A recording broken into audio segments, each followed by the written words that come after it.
तो इसके स्पॉइलर वाले रिव्यू की बात करते हैं। तो इसकी मैस की जो पावर है उसे इस एपिसोड के स्टार्टिंग में ही दिखाया जाता है। जो एक ब्रैड नाम का पुलिस ऑफिसर है ना, वो मैस पे हमला करता है और मैस उसके अटैक्स को सिंगल हैंडेडली रिफ्लेक्ट कर देता है, मैजिकल अटैक्स को अपनी फिजिकल स्ट्रेंथ से। मैस बहुत ज्यादा पावरफुल है, बहुत ज्यादा ओपी कैरेक्टर दिखाया गया है इसे। लेकिन कुछ सर्कमस्टेंस के चलते हुए ब्रैड उसे ब्लैकमेल करता है और उसे बोलता है तुझे ईस्टर्न मैजिक एकेडमी ज्वाइन करनी होगी और वहाँ पे डिवाइन विजनरी में शामिल होना होगा। इससे ब्रैड का ये फायदा होगा कि ब्रैड को मिलेंगे पैसे। पैसा विटामिन है, किसी को पसंद नहीं है, क्योंकि ब्रैड उसे कर रहा है स्पॉन्सर। और स्पॉन्सर करने के बाद अगर हमारा मैस अगर बन जाएगा डिवाइन विजनरी तो इसका हो जाएगा मनी मनी बल्ले बल्ले। ईस्टर्न मैजिक स्कूल में जाने के बाद ब्रैड के पास काफी ओपी मूवमेंट्स दिखाए गए हैं। स्टार्टिंग में ही फर्स्ट डे पे जब इसका एडमिशन ट्रायल चल रहे होते हैं वहां तो इसे एक मेज क्रॉस करनी है। अब इसके पास टाइम नहीं रहता है क्योंकि एक लड़की को बचाने के चक्कर में पड़ जाता है। औरत का चक्कर बाबू भैया, औरत का चक्कर बहुत बेकार होता है। तो लड़की को बचाने के चक्कर में यहाँ पे फंस जाता है और लास्ट के कुछ ही सेकंड्स बचे होते हैं। तो उस मेज को क्रॉस करने के लिए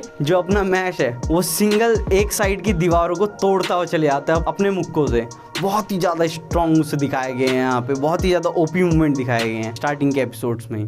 अब वो ईस्टर्न मैजिक स्कूल में तो आ चुका है। अब वहाँ पे कुछ गेम्स कराए जाते हैं इस स्कूल में जो कुछ हैरी पॉटर के क्विडिच वाले गेम से रिजेंबल करते हैं। हालांकि ये एनिमे है, ये हैरी पॉटर और वन पंच मैन का मिक्सचर है। तो इसमें हैरी पॉटर और वन पंच मैन के सीन्स आपको देखने को मिलेंगे ही मिलेंगे। तो हैरी पॉटर वाला सीन दिखाया जाता है क्विडिच वाला, जिसमें इसे उड़ना होता है एक मैजिकल झाड़ू पे। तो मैजिकल झाड़ू में उड़ तो पाता ही नहीं क्योंकि इस पे मैजिक है नहीं। तो ये लेग की पावर से ये जंप मारता है और वहीं पे फ्लोट करने लग जाता है। इतनी तेज तेज अपने पाँव को मारने लगता है, हवा में फ्लोट करने लगता है। हालांकि ये साइंटिफिकली पॉसिबल है या नहीं पता नहीं, लेकिन वो ऐसे ही करके वो जीत जाता है उस गेम को। वो जो क्विडिच वाली बॉल है इनकी, उसे इस तरीके से फेंकता है वो जाके सामने गोल से होके स्विंग होते वापस इस पे आती है। ऐसे कर करके 1000 गोल मार देता है और जीत जाता है। इसके बाद इसे गोल्ड कॉइन मिल जाता है और अब वही गोल्ड कॉइन इकट्ठा करने के लिए अलग अलग लोग इससे लड़ते हैं। उन्हीं में से जो मुझे सबसे पहली फाइट अच्छी लगी थी वो थी लैंस क्राउन की, जो कि इसी के हाउस का बंदा है। हाँ, इसमें भी हैरी पॉटर की तरह हाउस डिवाइड किए गए हैं। तो इसी के हाउस का बंदा जो है लैंस क्राउन, वो इससे फाइट करता है। जो लैंस क्राउन है वो भी बहुत ज्यादा ओपी और पावरफुल कैरेक्टर है। जो लैंस क्राउन है वो एक ऐसी फैमिली से आता है जिनके पास ग्रेविटी को कंट्रोल करने की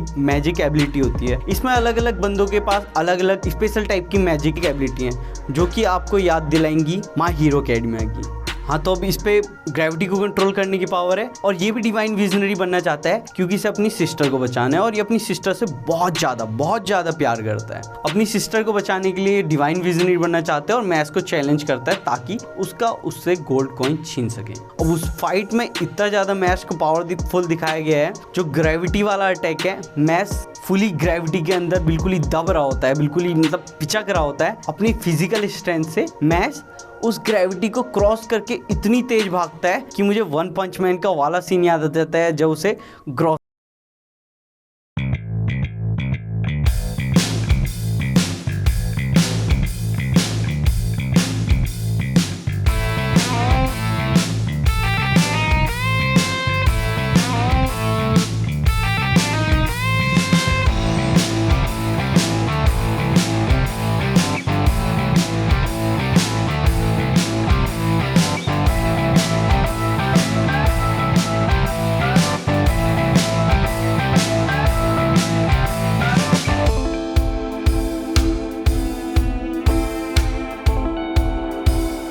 इसे देखते वक्त आपको कभी कभी ऐसा ही लगेगा ये अलग अलग एनिमे की कॉपी बना दी गई है, मूवीज की कॉपी बना दी गई है। लेकिन इसका एक अलग ही जॉनरा है, अलग ही देखने में एक मजा आता है क्योंकि ये बहुत ज्यादा फनी, इंटरटेनिंग और थ्रिलिंग भी है थोड़ा बहुत। ऐसी एक फाइट इसकी दिखाई है सिल्वा आयरन नाम के एक बंदे से जिसकी मैजिकल पावर है अर्थ की कोर से आयरन को निकाल के बंदों पे हमला करने की।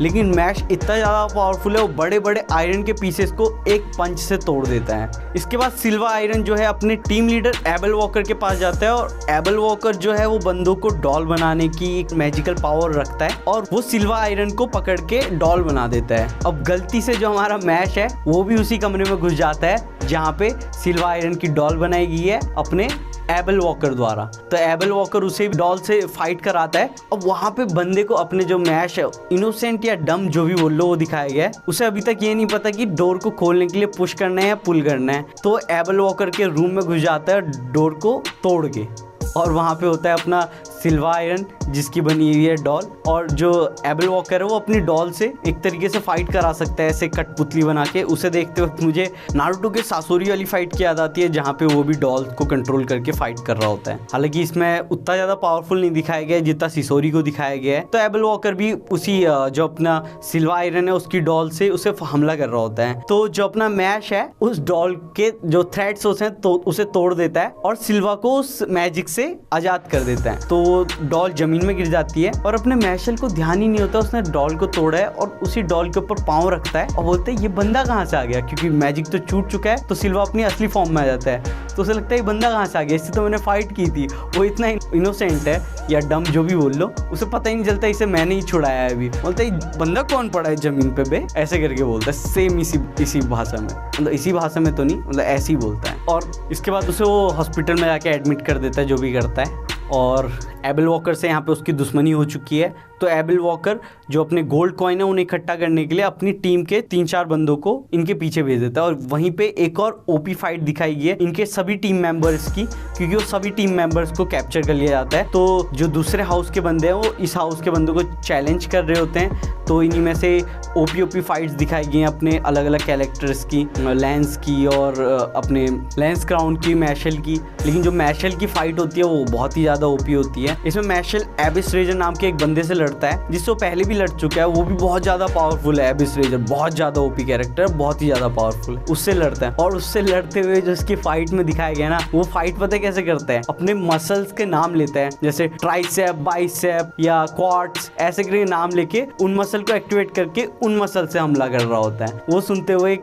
अलग ही मजा आ रहा था। मतलब जो भी है इसमें एक मजे वाला एलिमेंट तो दिखता है भाई, इसे देखोगे मजा तो आएगा खूब। और फिर उसके बाद एबल वॉकर से उसकी लड़ाई होती है फाइनल। जो डॉल वाला बंदा है अपना, वो अपनी बड़ी बड़ी डॉल से लड़ाता है, जैसे अपना सासोरी लड़ाता है अपने मेन डॉल से, वैसे ही इसमें भी वो डॉल से लड़ाता है। वाली फाइट भी अच्छी है और ये लास्ट एपिसोड में होता है। और इसी लास्ट एपिसोड में इसका एक क्लिफ हैंगर दिखाने के लिए नए विलन्स को इंट्रोड्यूस कराया जाता है, जो कि होते हैं इनोसेंस जीरो नाम के एक ग्रुप के बंदे, और इस बंदे का नाम होता है सेलवॉर। तो एबल वॉकर ने इनोसेंट जीरो के साथ शायद कुछ पार्टनरशिप की हुई है। तो जो सेलवॉर और इनोसेंट जीरो के टीम के लोग हैं वो एबल वॉकर को एक एक्स्ट्रा पावर का मार्क देंगे और एबल वॉकर को थोड़ा और पावरफुल कर देंगे। इसके बदले एबल वॉकर को ईस्टर्न मैजिकल स्कूल के कुछ सीक्रेट्स को लीक करना होगा और इस स्कूल के पावरफुल बंदों को इनोसेंट जीरो की टीम में शामिल करना होगा। और जो इनोसेंट जीरो है वो शायद कुछ ज्यादा ही पावरफुल लोग हैं, क्योंकि वो मैजिक स्कूल में आने से नहीं डरते हैं कि उन्हें कोई पकड़ लेगा, कोई मार लेगा। तो इन्हीं में से जो एक बंदा होता है सेलवॉर, जो इन पे हमला कर रहा होता है, वो एबल वॉकर को मारने आ जाता है और एबल वॉकर को मारते वक्त वहीं पे फिर से फनी सीन दिखाया जाता है। जो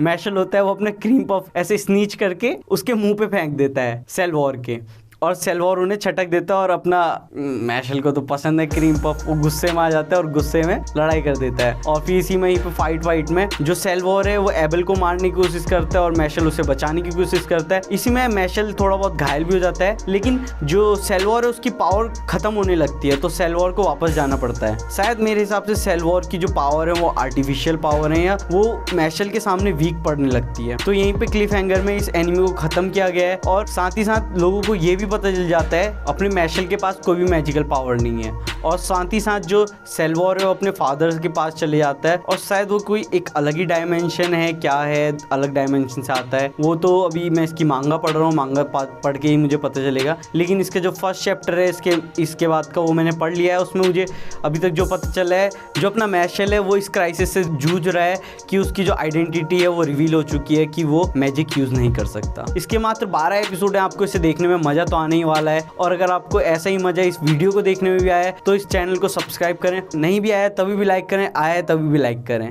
और शेयर तो करना चाहे जाए ही भाई, इतनी मेहनत किया, देख रहे हो पसीना कितना आ रखा है। चलो ठीक है गाइस, बाय।